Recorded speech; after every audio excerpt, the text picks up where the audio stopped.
Hello VIPs, subscribers, community members, and to the public sector. Today we have you for a very important video. I'm very pleased to welcome the new councillor for Calamvale in Brisbane, Queensland. She is a Brisbane City councillor, so welcome to the YouTube channel. Thank you so much, Matt. You're the youngest councillor in Brisbane, am I right? Yes. Yes. So I wanted to start off with, so what is it? How does it feel to be a councillor at a very young age? Well, I'm very grateful, Matt, to be elected, and we couldn't have done it without a very great campaign team who helped us. It does feel pretty wild, but I think it's a really good time for politics. But ultimately, I'm here to represent everyone as well, so it's amazing. Yeah. And what are your favourite parts so far of being a councillor? My favourite parts are talking to local residents. So I did a lot of door knocking over my campaign. Yes. And that's probably something that I enjoyed the most. And I think the best part is being able to go back to people that we met over our campaign to say, hey, you know, what were your issues? And let's try and take another look at them right now. And what do you like about the Calamvale Ward? I love the food. We've got a lot of different food around here. I also love the people, and we have a lot of really lovely parks and a lot of parkland and bushes as well, but also we have a lot of houses, so and a rapidly growing area too, so we have some pretty unique and interesting areas.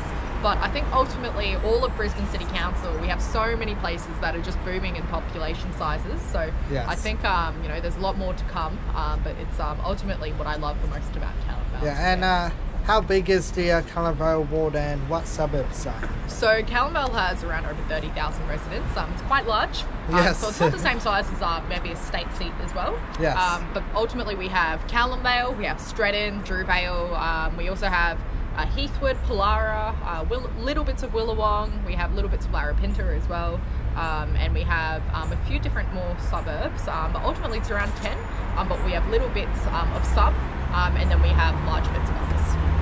So, as a new councillor, what have you seen in the past over the years?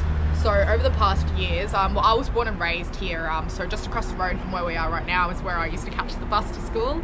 I think one of the things definitely I've noticed is the increased need for council services, including bus services, bus stops, and also just generally, you know, connecting footpaths, more playground services. We've got, again, a large growing population, and, you know, more residents want to see more value coming out of their council rates. Yes. So, you know, our theme on this campaign was you pay more, but you're getting less under the current LNP Council administration. So we want to change that. Yes. And what legacy do you hope to lead as a new councillor? My legacy, that's a good question. Yes. I do really want to make sure that we see a few different things. Three main things is rapid local fixes. So we want to make sure that we do basic maintenance with a quicker turnaround time.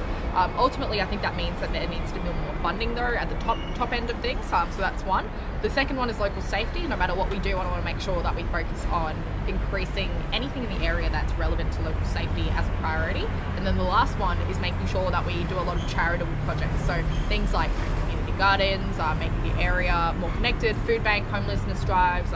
You know, we're going through a cost of living crisis right now, and people are looking for things that are free.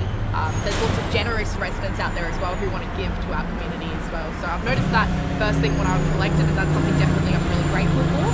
And you know, I know my job is ultimately to glue all of our community together again and again, and to make our bond even stronger.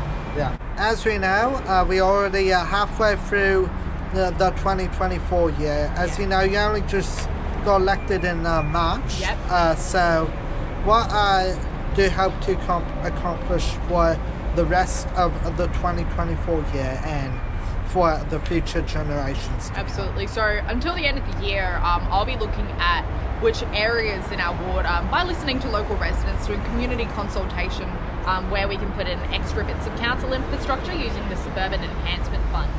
So that's the funding that each councillor gets every financial year. So if I can let our council team know that early, then we can start planning and preparing and getting all of that ready for next year. Yeah. And as a young age, what inspired you to put yourself forward? I think myself, it was definitely, so two parts. My grandma, you know, she first immigrated to Brisbane from rough situations overseas back at home. And, you know, she really inspired me to work hard, and she was a very strong woman as well. So I very much look up to my grandma. And then the second part, I think, is, I think for myself, I noticed that there's lots of different ways in which you can give back to the community. And that's where mentors of mine, like the late Duncan Pegg, really inspired me to put my hand up and to also contribute to giving back towards our community.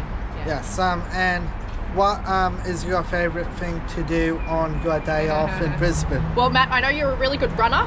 I know that I've seen your posts recently running around, I think, South McPartlands. For myself as well, I do enjoy a bit of fitness. I don't enjoy running though. I can't run that well. But I do like doing gymming. In the past, I used to compete in powerlifting competitions. It started off as just like a casual thing, and then eventually I started doing a bit more. It is a bit expensive though, so I basically stopped doing it on the regular. But I did really enjoy my time doing that, and so I still go to the gym just for fun. Okay, well, Emily and subscribers, I can assure you now that I'm actually not an athlete. I'm not actually that fast, to be honest. He's being humble. Yes, I just hosted an event on the Sushi Guy 51 YouTube channel where subscribers are running. They were as fast as me. I'm a weak swimmer, I'm a weak runner, but of course I do try my best. I'm a bit more of a professional person. As you know, I used to play soccer, but then I stopped playing it. Emily, before we end this video, is there anything you want to say to the channel? I wanted to say thank you so much to Matthew's subscribers and also to everyone in the community. I think what Matthew does, it's really great. He interacts with everyone in the local community, so there's a lot more to come. Yes. Well, Emily, I just wanted to thank you very much sincerely for the contribution that you have shown to the Sushi Guy 51 YouTube channel over the years. Emily has been a subscriber of the channel even before she's been a councillor, so we are very fortunate to have Emily a part of the Sushi Guy 51 YouTube channel, and it is very special. So Emily, I certainly wish you all the very best and good luck. Thank you so for much. your future generations to Thank come. you very much. Thank you very much. Thank you. And of course, please keep updated on our socials: Facebook, Twitter, Instagram, and TikTok. That's all from me today.